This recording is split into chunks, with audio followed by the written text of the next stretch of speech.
The War of the Worlds by H.G. Wells. But who shall dwell in these worlds if they be inhabited? Are we or they lords of the world? And how are all things made for man? Kepler, quoted in the Anatomy of Melancholy. Book 1. The Coming of the Martians. 1. The Eve of the War. No one would have believed in the last years of the 19th century that this world was being watched keenly and closely by intelligences greater than man's, and yet as mortal as his own. That as men busied themselves about their various concerns, they were scrutinized and studied, perhaps almost as narrowly as a man with a microscope might scrutinize the transient creatures that swarm and multiply in a drop of water. With infinite complacency men went to and fro over this globe about their little affairs, serene in their assurance of their empire over matter. It is possible that the infusoria under the microscope do the same. No one gave a thought to the older worlds of space as sources of human danger, or thought of them only to dismiss the idea of life upon them as impossible or improbable. It is curious to recall some of the mental habits of those departed days. At most, terrestrial men fancied there might be other men upon Mars, perhaps inferior to themselves and ready to welcome a missionary enterprise. Yet, across the gulf of space, minds that are to our minds as ours are to those of the beasts that perish, intellects vast and cool and unsympathetic, regarded this earth with envious eyes, and slowly and surely drew their plans against us. And early in the 20th century came the great disillusionment. The planet Mars, I scarcely need remind the reader, revolves about the Sun at a mean distance of 140 million miles, and the light and heat it receives from the Sun is barely half of that received by this world. It must be, if the nebula hypothesis has any truth, older than our world, and long before this Earth ceased to be molten, life upon its surface must have begun its course. The fact that it is scarcely 1/7 of the volume of the Earth must have accelerated its cooling to the temperature at which life could begin. It has air and water and all that is necessary for the support of animated existence. Yet so vain is man, and so blinded by his vanity, that no writer, up to the very end of the 19th century, expressed any idea that intelligent life might have developed there far, or indeed at all, beyond its earthly level. Nor was it generally understood that since Mars is older than our Earth, with scarcely a quarter of the superficial area, and remoter from the Sun, it necessarily follows that it is not only more distant from time's beginning, but nearer its end. The secular cooling that must someday overtake our planet has already gone far indeed with our neighbour. Its physical condition is still largely a mystery, but we know now that even in its equatorial region the midday temperature barely approaches that of our coldest winter. Its air is much more attenuated than ours. Its oceans have shrunk until they cover but a third of its surface, and as its slow seasons change, huge snowcaps gather and melt about either pole and periodically inundate its temperate zones. That last stage of exhaustion, which to us is still incredibly remote, has become a present-day problem for the inhabitants of Mars. The immediate pressure of necessity has brightened their intellects, enlarged their powers, and hardened their hearts. And looking across space with instruments and intelligences such as we have scarcely dreamed of, they see at its nearest distance, only 35 million of miles sunward of them, a morning star of hope, our own warmer planet, green with vegetation and grey with water, with a cloudy atmosphere eloquent of fertility, with glimpses through its drifting cloud wisps of broad stretches of populous country and narrow navy-crowded seas. And we men, the creatures who inhabit this earth, must be to them at least as alien and lowly as are the monkeys and lemurs to us.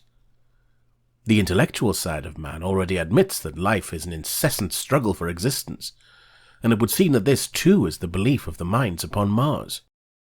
Their world is far gone in its cooling, and this world is still crowded with life, but crowded only with what they regard as inferior animals. To carry warfare sunward is, indeed, their only escape from the destruction that, generation after generation, creeps upon them. And before we judge them too harshly, we must remember what ruthless and utter destruction our own species has wrought, not only upon animals, such as the vanished bison and the dodo, but upon its inferior races. The Tasmanians, in spite of their human likeness, were entirely swept out of existence in a war of extermination waged by European immigrants in the space of 50 years. Are we such apostles of mercy as to complain if the Martians warred in the same spirit? The Martians seem to have calculated their descent with amazing subtlety. Their mathematical learning is evidently far in excess of ours, and to have carried out their preparations with a well-nigh perfect unanimity. Had our instruments permitted it, we might have seen the gathering trouble far back in the 19th century. Men like Schiaparelli watched the red planet. It is odd, by the by, that for countless centuries Mars has been the star of war, but failed to interpret the fluctuating appearances of the markings they mapped so well. All that time, the Martians must have been getting ready. During the opposition of 1894, a great light was seen on the illuminated part of the disk, first at the Lick Observatory, then by Perrotin of Nice, and then by other observers. English readers heard of it first in the issue of Nature dated August the 2nd.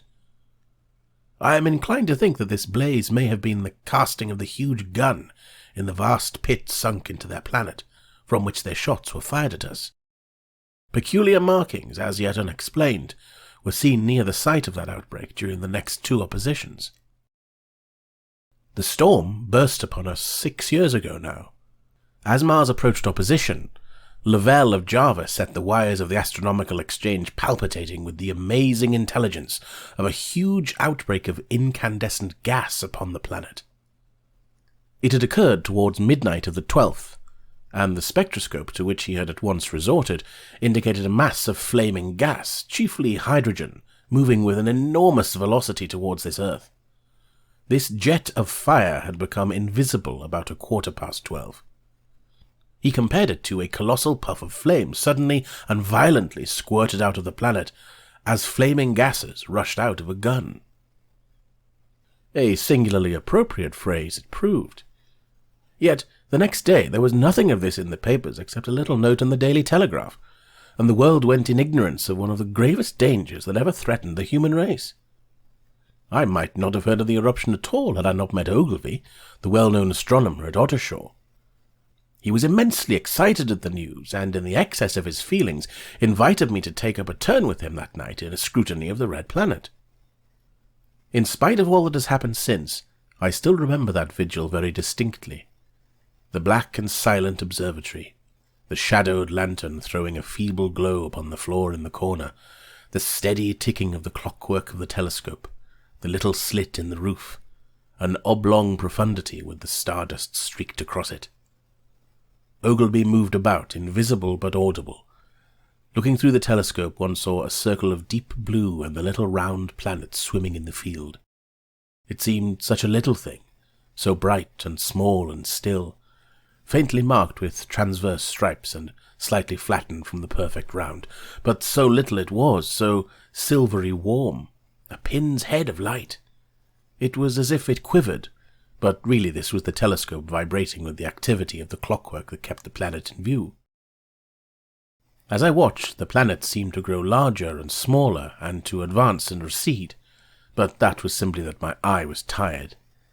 40 millions of miles it was from us. More than 40 millions of miles of void. Few people realize the immensity of vacancy in which the dust of the material universe swims. Near it in the field, I remember, were 3 faint points of light, 3 telescopic stars infinitely remote, and all around it was the unfathomable darkness of empty space. You know how that blackness looks on a frosty starlight night. In a telescope it seems far profounder, and invisible to me because it was so remote and small, flying swiftly and steadily towards me across that incredible distance, drawing nearer every minute by so many thousands of miles, came the thing they were sending us, the thing that was to bring so much struggle and calamity and death to the earth. I never dreamed of it then as I watched. No one on Earth dreamed of that unerring missile. That night, too, there was another jetting out of gas from the distant planet. I saw it. A reddish flash at the edge, the slightest projection of the outline just as the chronometer struck midnight. And at that I told Ogilvy, and he took my place. The night was warm, and I was thirsty, and I went stretching my legs clumsily and feeling my way in the darkness to the little table where the siphon stood, while Ogilvy exclaimed at the streamer of gas that came out towards us. That night another invisible missile started on its way to the Earth from Mars, just a second or so under 24 hours after the first one. I remember how I sat on the table there in the blackness, with patches of green and crimson swimming before my eyes. I wished I had a light to smoke by, little suspecting the meaning of the minute gleam I had seen, and all that it would presently bring me. Ogilvy watched till 1, and then gave it up, and we lit the lantern and walked over to his house. Down below in the darkness were Ottershaw and Chertsey and all their hundreds of people, sleeping in peace. He was full of speculation that night about the condition of Mars, and scoffed at the vulgar idea of its having inhabitants who were signalling us. His idea was that meteorites might be falling in a heavy shower upon the planet, or that a huge volcanic explosion was in progress.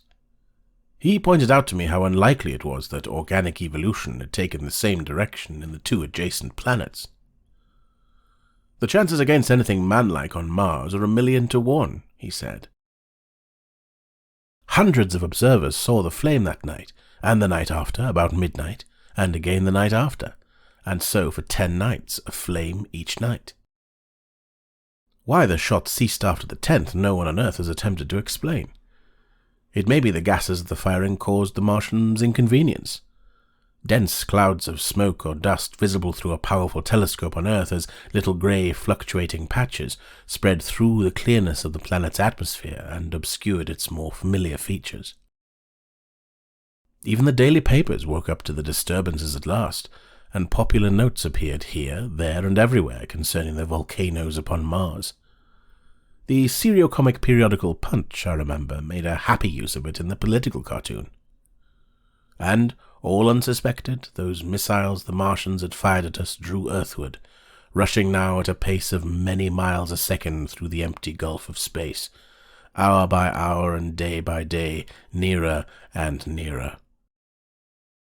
It seems to me now almost incredibly wonderful that, with that swift fate hanging over us, men could go about their petty concerns as they did. I remember how jubilant Markham was at securing a new photograph of the planet for the illustrated paper he edited in those days. People in these latter times scarcely realized the abundance and enterprise of our 19th century papers. For my own part, I was much occupied in learning to ride the bicycle, and busy upon a series of papers discussing the probable developments of moral ideas as civilization progressed. One night, the first missile then could scarcely have been 10 million miles away, I went for a walk with my wife. It was starlight, and I explained the signs of the zodiac to her, and pointed out Mars, a bright dot of light creeping zenithward, towards which so many telescopes were pointed. It was a warm night. Coming home, a party of excursionists from Chertsey or Isleworth passed us, singing and playing music. There were lights in the upper windows of the houses as the people went to bed. From the railway station in the distance came the sound of shunting trains, ringing and rumbling, softened almost into melody by the distance. My wife pointed out to me the brightness of the red, green and yellow signal lights hanging in a framework against the sky. It seemed so safe and tranquil.